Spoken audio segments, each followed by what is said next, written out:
ನಾಯಕರ ಏನ್ ಆಗ್ಬೇಕಾಗಿತ್ತು ಬಾಗಲಕೋಟೆಗೆ ಈಗ ಭೂಮಿ ಕಳ್ಕೊಂಡಾನ ರೈತ, ಬೀದಿಗೆ ಬಿದ್ದಾನ, ಆಮೇಲೆ ಕೈಯಾಗ ಕೆಲ್ಸ ಇಲ್ಲ, ಟಮ್ ಬೆಲೆ ಜಾಸ್ತಿ ಆಗ್ಯದ, ಆಮೇಲೆ ಎಲ್ಲಾ ಬೆಲೆಗಳು ಜಾಸ್ತಿ ಆಗ್ಯಾವ. ಇಂಥ ಹೊತ್ತಿನೊಳಗ ಜನರ ಬದುಕನ್ನ ನೋಡ್ಬೇಕು ಮನುಷ್ಯ.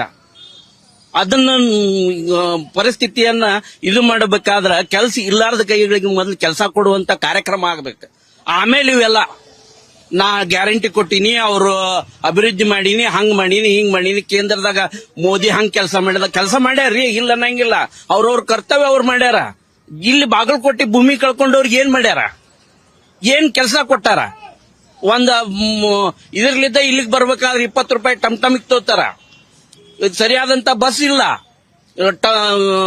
ನವನಗರಲಿದ್ದ ಇಲ್ಲಿದ ಮತ್ತೊಂದ್ ಕಡೆ ಹೋಗ್ಲಿಕ್ಕೆ ಬಸ್ ಸೌಲಭ್ಯ ಇಲ್ಲ. ಬರೇ ಎಲ್ಲಾನು ಹೆಣ್ಮಕ್ಳ ಹತ್ಕೋತ್ ಕೂತ್ರ ಗಂಡ್ಮಕ್ಳು ಏನ್ ಮಾಡ್ಬೇಕು, ಎದ್ರೊಳಗೆ ಹತ್ಬೇಕು? ಅದನ್ನ ಹೇಳ್ರಲ್ಲ.